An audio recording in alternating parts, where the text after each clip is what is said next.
খুলনার যশোর স্টিচ নকশিকাঁথার দুনিয়ায় এবং বাংলার ঐতিহ্যবাহী হস্তশিল্পে এক অনন্য ও স্বতন্ত্র স্থান অধিকার করে আছে। মূলত যশোহর অঞ্চল এবং তৎসংলগ্ন খুলনা এলাকার নারীদের সুই সুতার জাদুতে এই শিল্পটি শতাব্দীর পর শতাব্দী ধরে বিকশিত হয়ে আসছে। আজ দেখাবো খুলনার এই যশোর স্টিচে তৈরি করা ঐতিহ্যবাহী বেবি নকশিকাঁথা। যে নকশিকাঁথাটা দেখছেন এটা 40 বছর পুরনো। এটার একটা ছোট্ট অংশ আমরা টিউটোরিয়াল হিসাবে আজকে দেখাবো। যদিও যিনি এই নকশিকাঁথাটা তৈরি করেছেন তার কাছে শুনেছি এই নকশিকাঁথাটা তৈরি করার জন্য উনি কোনো ধরনের ড্রয়িং করেননি।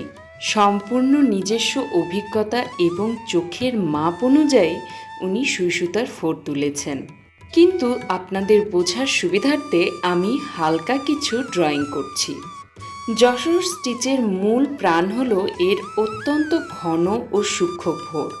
কাপড়ের 1 ইঞ্চি জায়গার মধ্যেও বহুবার সুইয়ের নিখুঁত ছোঁয়া থাকে, যা একে অত্যন্ত মজবুত ও আকর্ষণীয় করে তোলে। সাদা কালো বা একরঙা পটভূমিতে রঙের খেলা। কাঁথাগুলো ঐতিহ্যগতভাবে পুরনো শাড়ির পাড় থেকে সুতা খুলে কিংবা বিশেষ সুতা দিয়ে সাদা কাপড়ের উপর নীল, লাল, হলুদ, সবুজ ও কালো রঙের নিখুঁত কাজ করা হয়। যশোর স্টিচে মূলত ঐতিহ্যবাহী কিছু ফোঁড় বেশি ব্যবহার করা হয়ে থাকে, যেমন ফোঁড় সেলাই বা রানিং স্টিচ।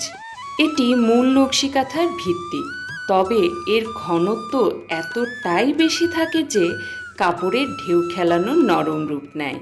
শাড়ি বা প্যাট সেলাই, বিভিন্ন জ্যামিতিক নকশা এবং ভর দেওয়ার জন্য এই সেলাই ব্যবহার করা হয়ে থাকে। কাউচিং স্টিচ, নকশার বর্ডার বা আউটলাইন পরিষ্কার করার জন্য এটি অত্যন্ত নিখুঁতভাবে করা হয়।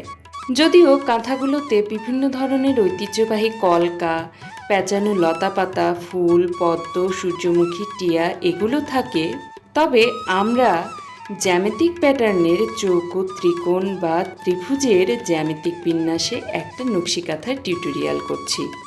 যদি এই কাঁথার ঐতিহাসিক পটভূমি ও পরিচিতি সম্পর্কে বলি, সেক্ষেত্রে নকশিকাঁথাটির ঐতিহ্য মূলত পুরো বাংলাদেশ ও পশ্চিমবঙ্গের গ্রামীণ জনপদের সাথে জড়িত হলেও ভৌগোলিক অবস্থান এবং বিশেষ কিছু সেলাই শৈলীর কারণে যশোহর ও খুলনার নকশিকাঁথার সম্পূর্ণ আলাদা একটা ঘরানা তৈরি করেছে।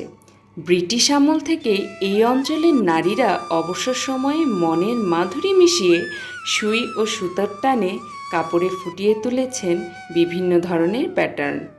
আপনারা আমার সেলাইটা একটু সূক্ষ্মভাবে দেখলেই বুঝতে পারবেন এই সেলাইটা করার জন্য ড্রয়িংটা গুরুত্ব একটু কম। শুধুমাত্র চোখের আন্দাজে সঠিক দূরত্বে সুই সুতার ফোঁড় তুললেই হয়ে যায় এক একটা ডিজাইন। এই কাঁথাটা যে করছি এটা এক পাশ থেকে তুলে অন্য পাশে এমন করে সুতোটা কেটে দিতে হবে। আবার পুনরায় সুতা নিয়ে আবার একই দিক থেকে ফোঁড় তুলে শুরু করতে হবে। একটু মনোযোগ দিয়ে লক্ষ্য করলে খুব সহজেই আপনারা এই সেলাইটা করতে পারবেন। এই সেলাইটার মাধ্যমে বিভিন্ন ধরনের প্যাটার্ন সেলাই করে নকশিকাঁথার পাড় তৈরি করতে পারবেন।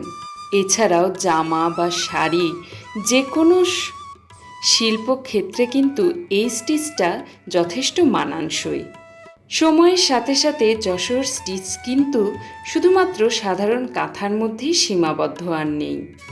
বর্তমানে ফ্যাশন ইন্ডাস্ট্রিতে এটি অত্যন্ত জনপ্রিয় একটা নাম।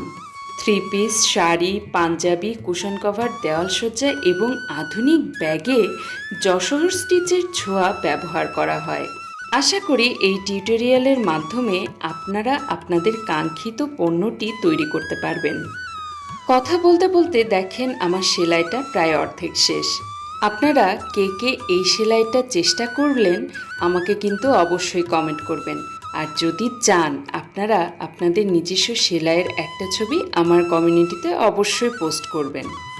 আর আমার এই সেলাইটা কেমন লাগলো সেটা কিন্তু কমেন্ট করতে ভুলবেন না। পরবর্তী ভিডিওতে এই যশোর স্টিচ দিয়ে আমার নিজস্ব একটা ডিজাইন যা চট্টগ্রামের নকশি কাঁথার সাথে যুক্ত করে আপনাদেরকে দেখাবো। তার জন্য অবশ্যই চ্যানেলটা সাবস্ক্রাইব করে পাশে থাকবেন।